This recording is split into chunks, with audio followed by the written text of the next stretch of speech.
अस्सलामुअलैकुम। कैसे हैं आप लोग? सब खैरियत से हैं? उम्मीद करता हूँ आप लोग सब खैरियत से होंगे और मैं भी अल्लाह ताला के फजल व करम से बिल्कुल खैरियत से हूँ। सेकेंड ईयर मैथमेटिक्स में हमारी चैप्टर नंबर 8 चल रहा था, सर्कल, और एक्सरसाइज थी 8.2। कल हमने इसका क्वेश्चन नंबर 5 किया था, आज हम क्वेश्चन नंबर 6 करने जा रहे हैं। ये क्वेश्चन भी क्वेश्चन नंबर 5 की तरह नहायत आसान है और इसको आसान तरीके से कराऊँगा। आप इसको अच्छी तरीके से नोट कीजिए और फिर इसकी प्रैक्टिस कीजिए, ठीक है। आ जाइए सवाल की तरफ। सवाल में वो कहता है कि find the equation of the circle containing the point 1, 2 and 2, 3 and having a centre on x - 5 + 1 = 0। ठीक है, ये भी आपको 3 इन्फॉर्मेशन उसने दी हुई है। मैंने क्या किया है, सोल्यूशन की हेडिंग डाली, जनरल इक्वेशन लिखी, x² + y² + 2gx + 2f5 + c = 0, equation number 1।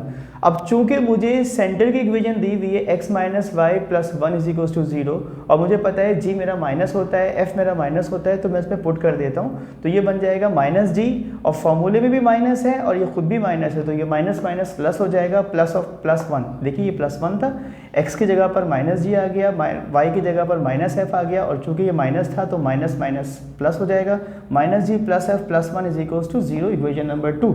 अब हम पॉइंट ले लेते हैं 1, 2, इसको जनरल इक्वेशन में रखते हैं। जनरल इक्वेशन में रख के जैसे हम इसको सॉल्व करते हैं तो हमारे पास इक्वेशन बनती है 5 + 2g + 4f + c = 0, equation number 3।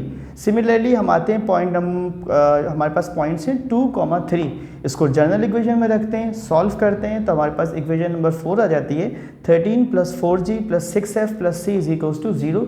इसको हम इक्वेशन नंबर 4 का नाम दे देते हैं। अब हम क्या करते हैं, subtracting equation number 3 from equation number 4। इस इक्वेशन नंबर 3 को इक्वेशन नंबर 4 में से हम सब्ट्रैक्ट करते हैं। 3 को हमने क्या किया, नीचे लिख दिया, 4 को ऊपर लिखा, नीचे वाली इक्वेशन की साइन चेंज की तो हमारे पास एक इक्वेशन बन गई 8 + 2g + 2f = 0। ये तीनों कोफिशिएंट 2 से डिवाइड हो सकते हैं तो मैंने डिवाइडेड बाय 2 लिखा, ये बन गया मेरे पास 4 + g + f = 0, इक्वेशन नंबर 5। अब इक्वेशन नंबर 5 में भी g आ रहा है, f आ रहा है, इक्वेशन नंबर 2 में भी -g आ रहा था, तो मैंने क्या किया, इक्वेशन नंबर 2 और इक्वेशन नंबर 5 दोनों को ऐड किया।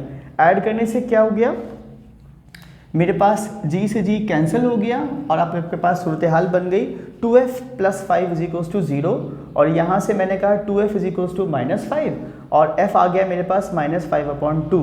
जैसे ही मेरे पास f आ गया, मैंने फिर दोबारा इक्वेशन नंबर 2 को लिया और इस 2 में मैं अब f को रखूँगा और g निकाल लूँगा। तो 2 मेरे पास इक्वेशन क्या थी, -g + f + 1 = 0।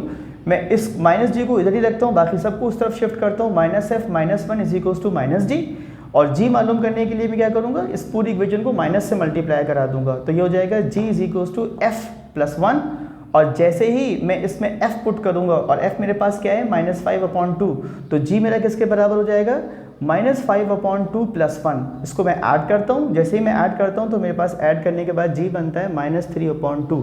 ली जनाब, आपके पास f भी आ गया, आपके पास g भी आ गया।